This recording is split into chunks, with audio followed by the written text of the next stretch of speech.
What do you say to young men who come to you for advice, who feel lost, who don't really know where they fit in society? I say that life as a man is exceptionally difficult. I say the most beautiful and the most terrifying thing about being a man is you're born without value. Society doesn't care about you. You're only going to be cared about based on how useful you are. You have the chance to build yourself up and become a superhero if you're prepared to do the hard work and be indefatigable enough to never quit. But if you're going to stand around and wait for a handout, nobody's going to ever respect you. And I think that a lot of people have forgotten about how difficult and how competitive it is as a man. We're always in constant competition with each other. And it's your duty as a man to stand up and say, I want to be as important and strong and good-hearted and God-fearing as possible. And I need to work hard to achieve those things. I am tired of sympathy. Sympathy doesn't work for anybody.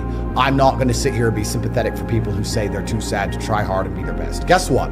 Perhaps I was sad every time I did exactly what I was supposed to do and trained anyway. Perhaps I was afraid when I fought anyway. Perhaps I was tired when I worked anyway. This is how you get ahead in life. I don't have a fucking ounce of sympathy for these people who sit here and say, well, I feel this way, so I can't. Then don't do it. Stay down there. The winners are at the top, and the winners at the top don't give a shit about how they feel. We wake up and we perform regardless of how we feel day after day. So if I'm going to ignore my own feelings, I'm certainly not going to take into consideration anybody else's. Yeah. Why am I going to ignore how I feel and make sure I'm constantly performing regardless, flawlessly, and then sit and go, oh, but he doesn't feel good, so he's allowed to fuck up. No, you are not. You're not allowed to fuck up to your ancestors or to God or to yourself. You have to perform. And the dangerous thing about overly emotional men is that they're dangerous. They're genuinely dangerous. This is what's crazy. All these people who talk about toxic masculinity and how bad it is for men to be traditionally masculine. A traditionally masculine man does things he doesn't feel like doing because it is his duty to do them. He charges into the building because it is his duty. Not because he feels like it, because it is his duty. We're now teaching the new generation of men that they don't have duty and they can just act on their feelings and act how they feel, and they don't have to act as a man should. Do you know what happens when you get men who just act how they feel? You get school shooters, you get violence, you get rapists. Men who do not control their emotions are dangerous. If you find a man who is stoic, he's not going to hurt people. He's going to sit and think about his actions very carefully, and he's going to be a good man who protects and provides for his family. You find a man who just acts out on impulse and does whatever he feels like, you're going to find a dangerous man. Sitting here telling men to cry more and act with their feelings and it's okay to feel this way, that way, etc., and have no self-control. That is why we have the problems we have in the world. Absolutely not wrong. So when they talk about toxic masculinity, they have it completely inversed on its head, completely not wrong. We need to be teaching stoicism. We need to be teaching young men to understand that the world is very, very difficult. It's hard to be a man. You're going to feel bad sometimes. You just suck it up and perform anyway. The baseline of masculinity as a whole is the thing that makes a good man a man is that he does what he doesn't want to do. He doesn't want to work and he works anyway. He doesn't want to go to war and he fights anyway. He doesn't want to get up, he gets up anyway. That's the whole point of it. We didn't want to die in the Titanic. Guess what happened? We died in the Titanic.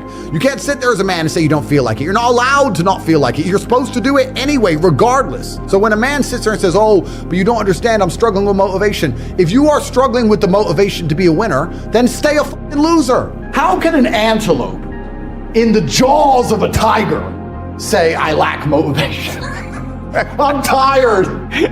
I'm horny, I want to jerk off. Bro, they're ripping out your throat in real time, you're bleeding out. Fight back. What do you mean you need motivation? You don't need motivation. You have a duty to not be a loser anymore because the hole in the sky is closing. You could give the average man a brand new Ferrari and a road map and a coffee and a full tank of gas and tell him the destination, success. And halfway along the drive, he'll quit because it's too far. No matter how well you set it up for people, they'll quit.